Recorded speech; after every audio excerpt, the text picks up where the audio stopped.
Okay, in this tutorial I'm going to show you how to add some activities and some resources to the course you've just created.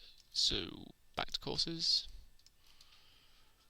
into the trainers category. As you can see, here's the new course we've set up. I have since changed it to allow guest access. That means anyone can access it, because the video resources that I've included are actually open to the general public. There's nothing sensitive in there whatsoever, and I'm pretty happy for anyone to view them. Okay, anyway, so click on the course, and as you can see, I have added a video, and this video comes directly from YouTube. Obviously, YouTube is blocked in the trust, but I kind of want people to just look at this stuff in their own time anyway, or on a mobile device. Okay, so if we want to add any more resources or activities, we just need to turn editing on, the button in the top right hand corner. You'll see the display changes slightly, and we get a few little buttons that we can click on. So as you can see, we've got all our topic sections here. I've called the first section Adding a Course, which has a brief description of what the section's about, and then the video hosted below. I've just included a header at the top, which is the title of the course, maladministration, a slight course overview. Obviously you can make this bigger or smaller if you wish. Okay, so let's say we wanted to add some additional resources to this first section. You've just got a little button down here, click on that, and you get up the resource and activity panel.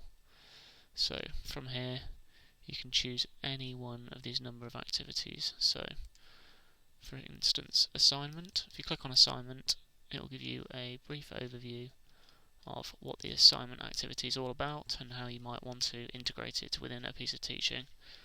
And that's the same for each of these activities. So you've got an instant chat option, you've got feedback, a face-to-face module, pretty much anything you can imagine, it's in here. But I'll show you each of those in greater detail in a later set of tutorials.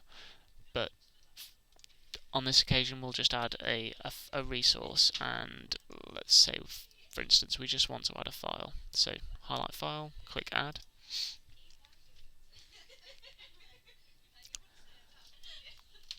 I'm just going to, for demo purposes, just put as my name, this is an example resource, and I'll put the same in for the description, but obviously you'd want to describe your resource better for people. You get the option to display it on the page of the course, otherwise that sort of descriptive data is hidden. And here's where you just drag and drop your files in. You can click on the little plus button, and then you can choose files from server, upload a file, or recent files. So here are some of the recent files that have been added into other courses. I'll just choose one of these. So if I want to put in these clinical resources, there we go, and that just drops them in there. You can set the display, so you can have the resource automatically downloaded as soon as the user clicks on it, or you can have it embedded within the page or open a pop-up window. Most of these things I'd just leave them as default. If you do want to have a play around, feel free. It's pretty much unbreakable, this system, touch wood. And you can restrict the access of this particular resource within a given time frame. You also get, what is this? Yeah, so you can set grade conditions as well, and I presume that a learner has to have reached a certain grade before they can access the resource. These are all quite complicated settings to apply to just a single resource, and you probably just want to leave them as they are. Okay, so I think we're good to go. So save and return to course. And you can see that resource has just been added below the video there. So in order to get an idea of what the learner will see, or the student. Turn editing off. And then we have the example resource sat below the video. If they click on that resource, and this is a zip file, so it's actually full of individual files. Just wait for that to load. You won't be able to see that, but it's actually just downloaded the files to my computer. If I just open that up, so here you see clinical resources.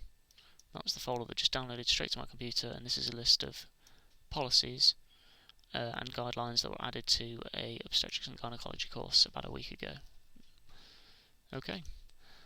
And it's just really have a play around, and the sky's the limit. Well, if you have any questions, as always, feel free to drop me an email, henry.fuller@nhs.net. Thank you.